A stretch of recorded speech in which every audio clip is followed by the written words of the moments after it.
Olá, boa tarde. Quarta-feira, 4 de dezembro. Uma pessoa que não escuta pode aprender a tocar um instrumento?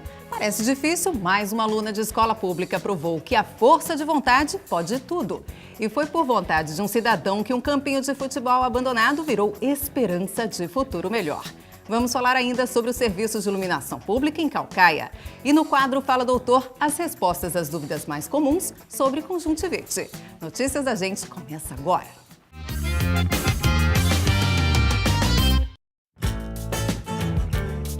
Orgulho da Gente. Um antigo campinho de futebol do bairro Nova Metrópole, em Caucaia, estava virando lixão a céu aberto, até que um morador decidiu mudar aquela realidade. Hoje, o espaço é a escolinha de futebol para mais de 50 crianças e jovens. Os alunos não pagam nada pelas aulas e a recompensa pelo trabalho é ver o poder transformador do esporte para a juventude. Sempre fui um apaixonado pelo futebol, um apaixonado pelos esportes e gosto de fazer eventos sem fim lucrativo, apenas para ver a criançada toda unida, disputando uma partida de futebol, um campeonato, lutando por um objetivo.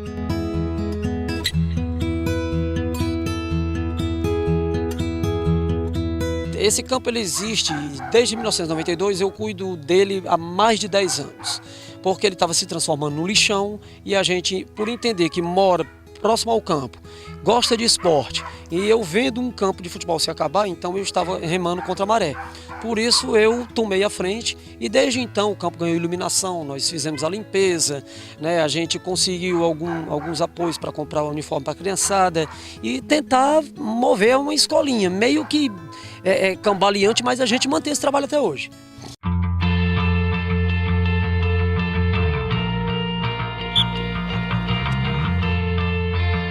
O que me levou a fazer esse trabalho na comunidade é exatamente essa ausência do poder público no que diz respeito à mobilização, à promoção do esporte nas áreas que não são escola. Por exemplo, termina a aula, termina a educação física, o esporte não existe. Então essas áreas elas podem ser aproveitadas. Então, entendendo dessa forma, eu usei o espaço público, transformando, otimizando num espaço melhor para se fazer as aulas de escolinha.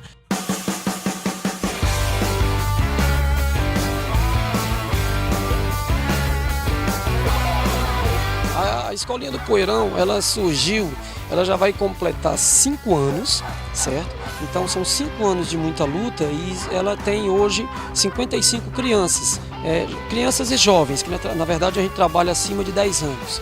Então são crianças e jovens que a gente tenta levar a ideia do futebol, da competição, da cidadania, né? E da palavra de Deus também em cima desse foco. Ou seja, utilizando o esporte, utilizando o campo de futebol, utilizando outros campos também para fazer competição. E a escola é para isso, treinar, motivar e congregar em competições. Ariel, como foi que tu entrou aqui na escolinha? Eu vi o Paulo ensinando, aí fiquei curioso, me treinar e continuei treinando. Qual é o seu maior sonho, né? Quando você crescer, você quer ser o quê? Jogador da seleção brasileira. Você acha que vai conseguir? Tá treinando pesado. Com certeza.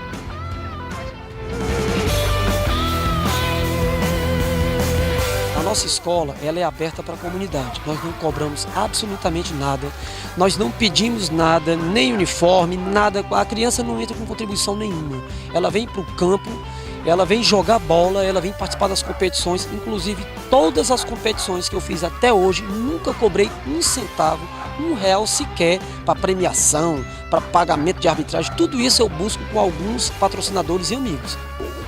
O que é que o futebol é para mim? O que é que o futebol significa para mim? Ele significa muita coisa. Significa cidadania, significa desporto, significa lazer, e isso eu tento passar para as crianças, porque eu não vou ficar aqui para semente, então eu estou fazendo o meu papel, lá na frente vai ser outro rapaz que vai pegar, tiver cabelo branco também, vai ser chamado um outro seu Paulo por aí, e vai tocar o barco. A gente está fazendo só o nosso papel momentâneo. Tem gente que diz que eu sou louco, que rapaz, como é que pode? Tu não pede ajuda, não pede nada e tudo, mas não é. A questão é que eu gosto de fazer. E se eu gosto de fazer, eu tento levar para as crianças aquilo que eu gosto de fazer, para elas também terem essa vontade, manter o esporte. O esporte, eu acho que ele direciona o jovem para a cidadania.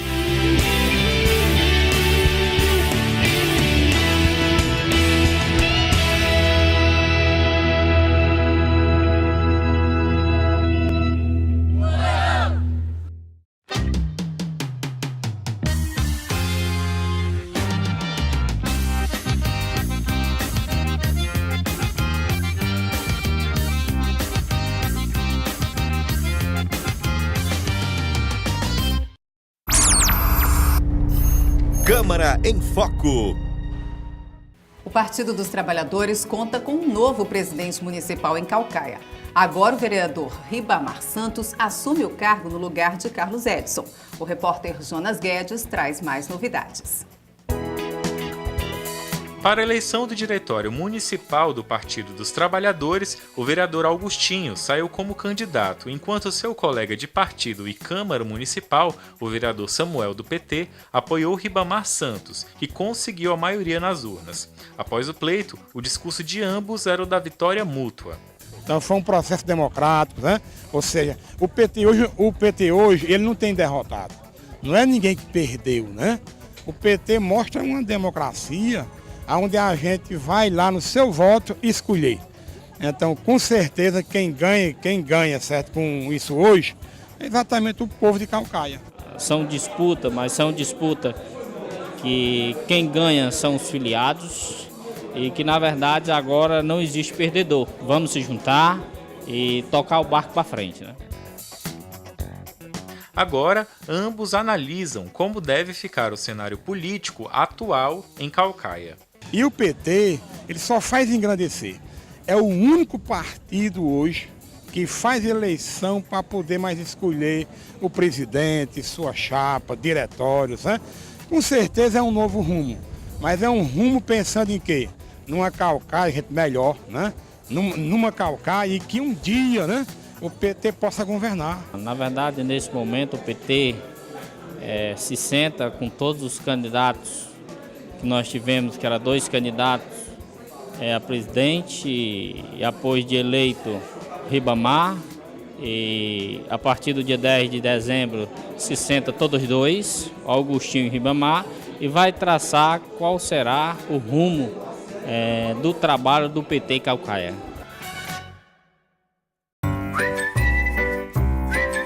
Talento na Escola. O quadro Talento na Escola traz hoje um relato de vida surpreendente. A história de uma menina que nasceu surda e mesmo assim aprendeu a ler partituras e tocar flauta. É de fato uma história surpreendente, eu fiquei impressionada com a Bruna. Como é que ela percebe o tempo das notas, Alberto? Juliana, hoje o tempo das notas é dado através da intérprete, mas antes disso o próprio professor Tomé fazia uma técnica, digamos assim, caseira, vamos falar. Porque o que ele fazia? Ele pegava, no braço dela, sentia, numa nota curta, um leve pressionar na pele dela e numa nota mais longa, deixava pressionado o dedo. Ela segurava mais naquela nota, exatamente. Então. É impressionante. E o Tomé, me parece que ele também foi professor de um outro aluno que a gente já mostrou aqui, não foi? Sim, do Claudeni, que também ele necessitou de uma adequação especial para tocar o violão. E o professor Tomé também fez parte desse processo. Como é que é a relação da Bruna, Alberto, com a intérprete? Porque eu notei que elas são muito apegadas, elas têm uma amizade bonita ali, não tem não? Sim, tem uma necessidade ali da intérprete e também da própria beneficiada, que é a Bruna. Então, assim, é uma relação de amor, de carinho muito forte, porque, assim, a própria Bruna fala que para ela foi um presente de Deus. E você me contou, né, aqui nos bastidores, que a Bruna também, ela é super participativa, ela faz todo tipo de atividade, ela até quadrilha. Quadrilha, dança, participa de todas as manifestações culturais dentro da escola e de uma forma muito ativa. Para ela é super benéfico para o crescimento, ela está na adolescência, está crescendo e aproveitando, não está deixando, certo, a questão da deficiência auditiva prejudicar ela em nada. Eu tenho a impressão que a quadrilha, ela também aproveita assim, a própria vibração dos instrumentos, o som é forte, ela consegue perceber o ritmo, né? Mas flauta realmente é impressionante. Agora, da quadrilha também, Juliana, é uma incógnita dentro da própria escola saber como é que ela consegue, mas assim, ela não abandona, tá lá dançando a todo momento. Legal. Pois Bruna não consegue só acompanhar os acordes de outros instrumentos, por isso ela faz só apresentações solo. Mas a habilidade que ela tem de perceber o tempo das notas impressiona qualquer um.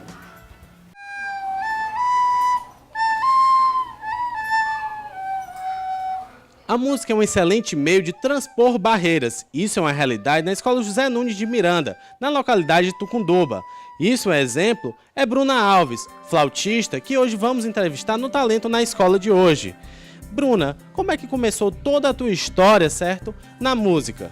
Bem, começou com meu irmão há muito tempo atrás, eu vi ele tocando e eu queria aprender também. Às vezes meu pai ficava brigando porque eu não estava nem aí. Com o passar do tempo, eu fui pro violão, acabei enjoando e hoje estou na flauta até hoje.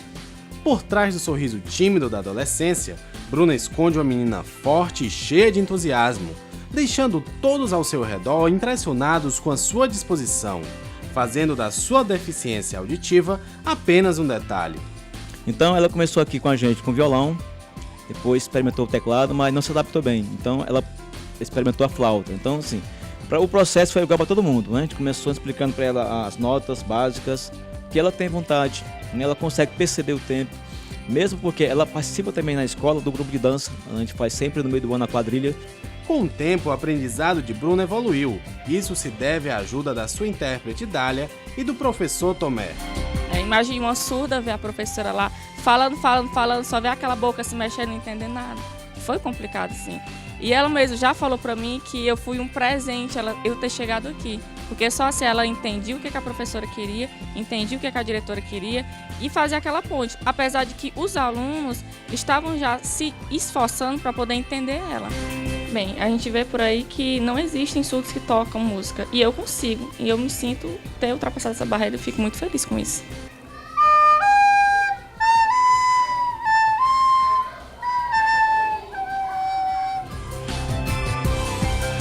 Você conheceu hoje a história de Bruna Alves, o nosso talento na escola de hoje.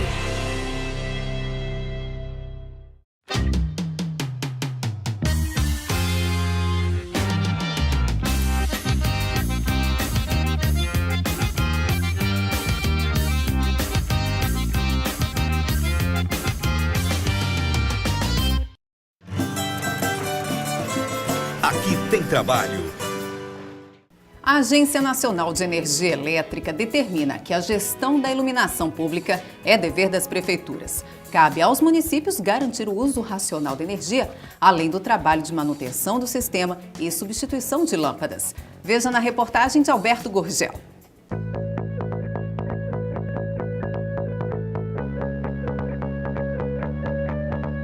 Caucaia hoje faz parte do total de 30 municípios do Ceará que já assumiu a transferência do sistema de iluminação pública. E o governo federal possibilitou aos municípios em receber o parque. O que é o parque? É a luminária, o fio, a haste da luminária que fica na sua rua e todo o controle do sistema. Por que isso Caucaia recebeu? Para gerar mais economia e mais investimentos no próprio sistema de iluminação pública da cidade. Esta ação consiste em um requisito da Agência Nacional de Energia Elétrica através da Resolução de número 414 de 2010, em que os municípios têm a obrigatoriedade de assumirem a gestão e manutenção da iluminação pública. Como também aquele pedido daquela luz apagada que não vai mais depender da Coelce, aquela luminária que não está funcionando. Enfim, o sistema agora é da prefeitura e nós temos um call center. E esse call center você pode ligar, ele é 24 horas e a prefeitura de Caucaia está pronta para atender. Se em 24 horas não for atendido o seu serviço, você reclama novamente e nós vamos fazer um diagnóstico. E a nossa função na Secretaria de Patrimônio, Serviços Públicos e Transporte é servir você, é servir melhor ao caucaense.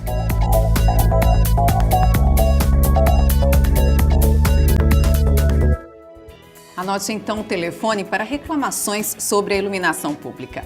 0800 727 7173. Fala, doutor. Casos de conjuntivite são mais frequentes nos dias secos. A doença é bastante comum, mas apesar disso ainda existe muito mito sobre o assunto. O quadro Fala Doutor responde às dúvidas da população.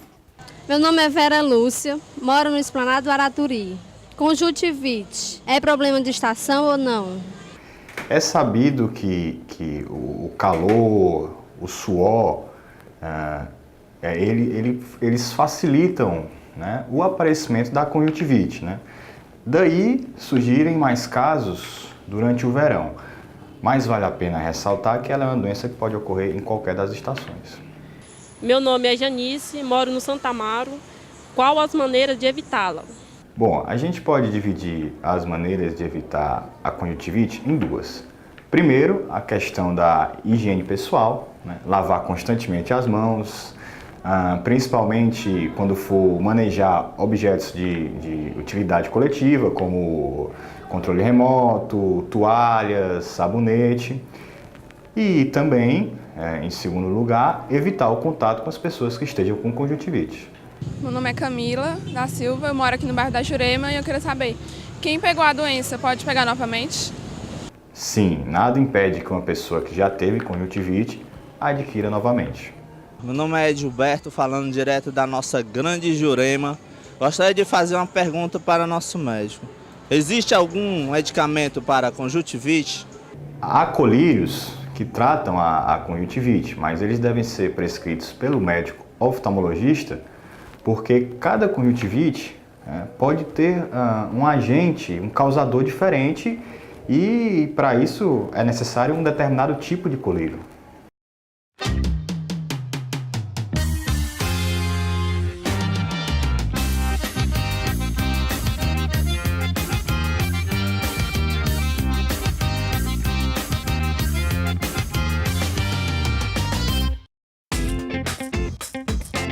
Emprego Aqui. Se você procura emprego, então presta atenção nessas dicas. Empresas de Caucaia selecionam candidatos aos cargos de encarregado de expedição e operador de empilhadeira. É preciso ter ensino médio completo. Já para trabalhar como operador de carga e descarga, basta ter o ensino fundamental. São 15 vagas disponíveis na Casa do Trabalhador. Fique por dentro. A dica do quadro Fique por Dentro de hoje é o contato do Conselho Tutelar, 3342-8123. Anote também o telefone da Autarquia de Trânsito de Caucaia, 3342-8070, ou então 0800-280-2929. A ligação é gratuita. E você também pode fazer o Notícias da Gente. Visite a fanpage do programa no Facebook e deixe lá suas críticas e sugestões. Por hoje é só, mas amanhã tem mais. Até lá!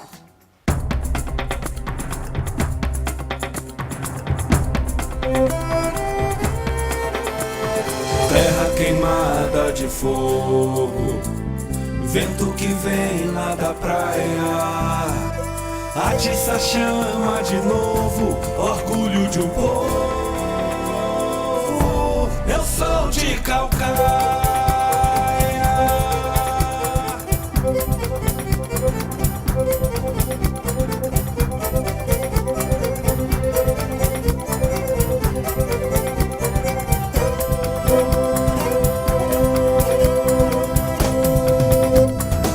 Eu sou do mar, sou da serra, sou fruto da terra, também sou sertão. Dunas de areias, lagoas, Caucaia é a dona do meu coração. Nosso lugar tá crescendo, tem gente chegando.